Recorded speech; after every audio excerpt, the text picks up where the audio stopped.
So that's it. That's my setup. And the good thing is that I can change between this. It takes me maybe 5 minutes just to turn everything on and be ready to teach a lesson. And then I can easily pack it up afterwards as well to get back to my regular schedule. You're listening to the Topcast, the original podcast for growth-minded instrumental music and voice teachers since 2015, with your host, Tim Topham.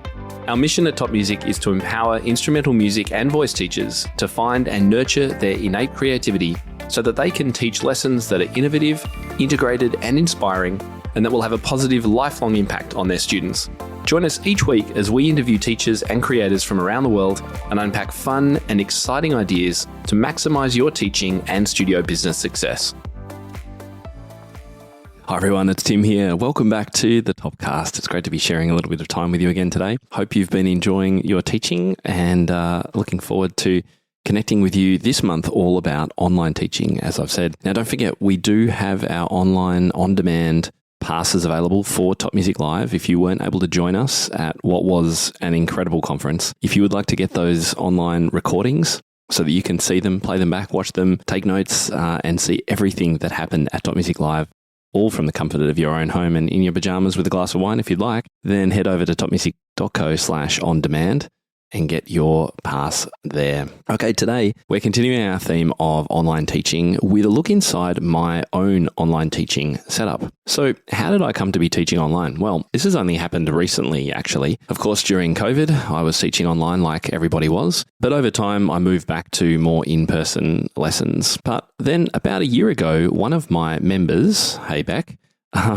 was looking to hand over some of her students. However, she was based in California and she thought that I would be a great teacher for one of her students. Now, interestingly enough, she was already teaching this student who wasn't in her state in the USA through online lessons. And so converting to me, for the student at least, wasn't so difficult. But for me, it was a little bit like, oh, okay, I've got to remember how to do this again. So I actually went back and had a look at some of my old videos and I got my setup all organized for that lesson, which I'm now teaching weekly. And you'll actually get to meet my student and see me teaching some of an online lesson next week on the podcast. Now, of course, many of you will be listening to this on the run. So I do encourage you to go to the show notes page for this episode, topmusic.co/episode 463, and click the link to be able to watch the video of this run through if you are interested in how I actually teach online lessons. So this video that I'm going to be showing you, it's only 5 or 6 minutes or so, will actually walk you through. You can see my face as I'm talking in picture, and then the main video is of my space. It's actually Top Music HQ at my house. You'll be able to see what equipment I have and how I connect it. I use Ecamm Live, which is the software I use. I've got my digital piano connected to that. I use wireless mics and I have an overhead camera. But honestly, it's not that complicated. And I just want to encourage anyone that's listening, if you have the opportunity to teach online or you would like to, or you are, you've had interest from that, but you're a little bit worried about the tech, don't be worried about it. You don't have to be very complicated when you first start. You can actually start really quite simply. And we'll be talking about that this month, of course, all through our blog, podcast, and all the content that we put out, all about online teaching. So this is the month to get your questions answered. If you're a member of our community, then jump in, ask your questions there. If you're inside our Facebook group, Piano Teachers with Beginner and Intermediate Students, then ask your questions there as well. We are more than happy to help, and I'm more than happy to share what I've learned about online teaching. So without further ado, let's have a look at my video. We'll have a listen to it. If you're on the podcast, you'll be able to listen to what I go through. And if you'd like to see the setup and actually look at where I've connected things, how I've done it, then just head to the show notes page and there you'll find the link, or the video will be embedded. I'm not sure which yet, so that you can actually watch the video. All right, let's go and check that out.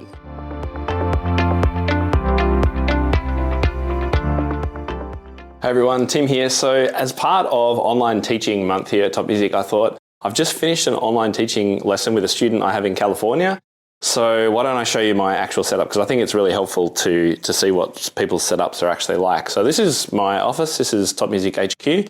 It's actually also my cycle and bike storing area. Anyway, so let's come around here and I'll show you what I have set up. And this works for me. And I think it's the simplest way for me to do it, particularly when I only teach a couple of online lessons a week and I have to keep changing between actually running my business and using this as an office versus running an online lesson. So what I've got here is Ecamm all set up. And so I have my different scenes over here. So basically I'll show you what the different scenes are. So I'll click through them. So my teaching scene looks like this. So this is what my student actually sees through Zoom. You can see this is overlapping. So oftentimes I'll turn off Classroom Maestro. So Classroom Maestro is the on-screen keyboard down here. And I'll just have iPad, which shows the music I'm playing or teaching, me and the screen. Or I can just click to iPad only. And I'm just using the switcher down here. Or I can go to piano only, or I can go to just the two pianos. So they're the main, this is the main one I do most of my teaching with, would be this one here. So you can see these are the camera switches, all that kind of stuff. Most of this I don't need to worry about once we're live. And here's what it looks like when my student is with me. So I put the Zoom screen, full screen on the right-hand side here, which is why there's a space there. And then this is what she sees of me. I see her face and she's got a second camera. Her phone is actually on the keyboard. So if I come over to my piano now, so the way I've connected this, there's my iPad, which is just USB-C into the MacBook. And then I take the audio out of the piano here, and that goes into this little mixer here. And this is my podcasting mic. So most of the work I do for podcasts, etc., comes through this mic here, but I turn this off and I use this mic, which you're hearing me through now. And the other end, which is this, normally connects to the hot shoe at the top of my camera. So I use this remote Bluetooth mic. It's a Rode Wireless Go 2. They're brilliant, really great mics, these, and that's the receiver. So you can this is connected to the phone obviously at the moment, but it can also connect to the camera. And then I just choose the Rode input mic for when I'm teaching. I also have here, I just put this little table.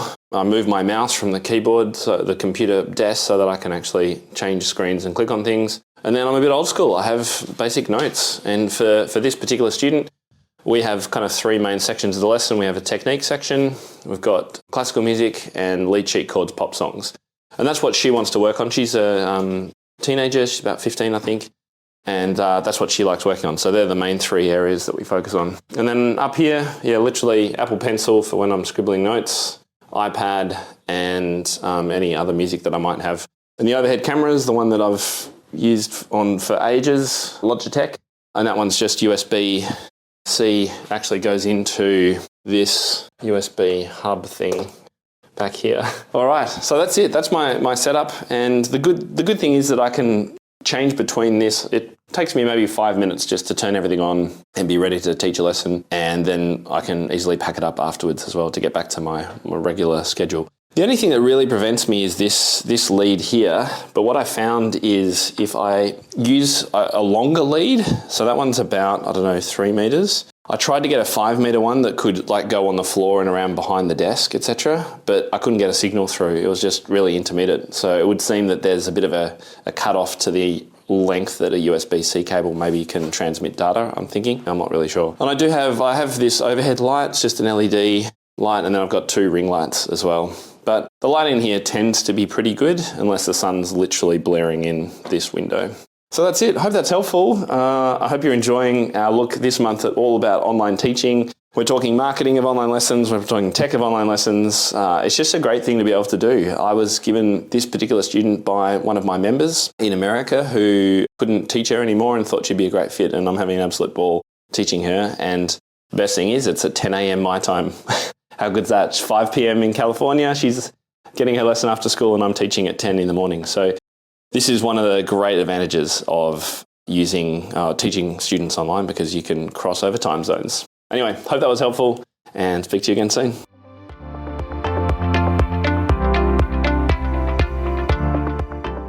Well, I hope that was helpful for you if you are interested in online teaching. Remember what I said at the start, it doesn't have to be complicated. You can get started with some simple software, just using Zoom or Rock Out Loud Live or Musi or any of the many platforms that are out there. Forte Lessons, one of them. With that on a laptop next to your computer, you can get started like that. You don't need to be too complicated. I think there are some real go-to bits of software that can really help and some hardware. I think an overhead piano view is really important.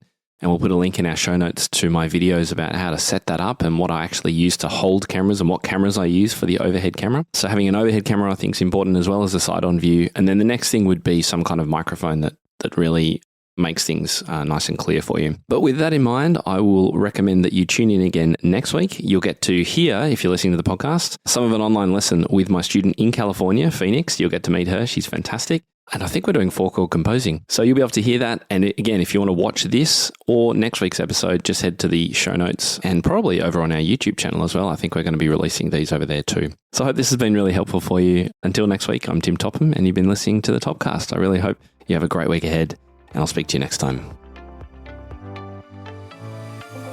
How do you keep up to date with all the latest trends and research into music education? How do you connect with other teachers around the world and make sure your teaching stays fresh and relevant for students of all ages and stages both now and into the future? I created our Top Music Pro membership to be the one-stop shop for music teaching resources, training, support and community, and I'd love for you to come and join us inside. With over 40 comprehensive training courses, hundreds of teaching demonstrations and lesson plans, free monthly sheet music, discounts, and all the business and pedagogy support you could ever need, Top Music Pro is the community you've been looking for. If you're ready to level up your learning from the podcast and join thousands of other teachers in our global network, head over to topmusicpro.com today. If you enjoy this show and want to hear more of our work, be sure to subscribe to this podcast wherever you're listening today. For links and resources mentioned in this episode, visit us at topmusic.co/podcast or check out the show notes. I'm Tim Topham. Thank you so much for listening. Enjoy your week ahead, and I'll catch you next time.